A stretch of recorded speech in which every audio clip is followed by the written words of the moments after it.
વાત કરીએ સમાચારોની વિગતો સુરેન્દ્રનગર ખાતેથી પ્રકાશમાં આવી રહી છે, જ્યાં સુરેન્દ્રનગરમાં બે લોકો લાંચ માંગી રહ્યા હતા અને લાંચ માંગતા બંને લોકોની ધરપકડ કરી લેવામાં આવી છે। ડમ્પર વાહન રોકી હેરાનગતિ ન કરવા માટે લાંચ માંગવામાં આવી હતી અને ડમ્પર માલિક પાસેથી ₹1000ની લાંચ માંગવામાં આવી હતી। ફરિયાદીએ એસીબીનો સંપર્ક કરતા જ છટકું ગોઠવવામાં આવ્યું હતું આ લાંચિયાઓને પકડવા માટે। ત્યારે છટકું ગોઠવતા જ આરોપીઓ લાંચ લેતા પકડાયા હતા। સુરેન્દ્રનગરથી આ મામલો સામે આવ્યો છે। ખાણ ખનીજ વિભાગનો ક્લાર્ક અને સિક્યોરિટી ગાર્ડ ઝડપાયો છે લાંચ લેતા। ત્યારે ડમ્પર વાહન રોકી હેરાનગતિ ન કરવા માટે લાંચ માંગવામાં આવી હતી।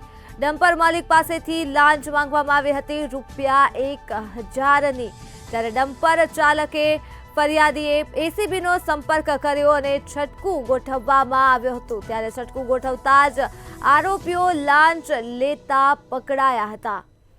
તો સુરેન્દ્રનગરથી માહિતી મળી છે, જ્યાં લાંચ માંગતા બે લાંચિયાઓની ધરપકડ કરી લેવામાં આવી છે। બે લોકો લાંચ માંગી રહ્યા હતા ડમ્પર વાહનને રોકીને। ડમ્પર વાહન રોકી હેરાનગતિ ન કરવા માટે લાંચ માંગી હતી।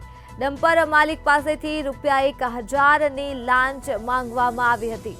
ત્યારે ફરિયાદીએ એસીબીનો સંપર્ક કર્યો હતો અને છટકું ગોઠવવામાં આવ્યું હતું। એસીબી દ્વારા છટકું ગોઠવતા જ આરોપી લાંચ લેતા પકડાયા હતા। તો તમામ લાંચિયાઓને પકડી પાડવામાં આવ્યા હતા।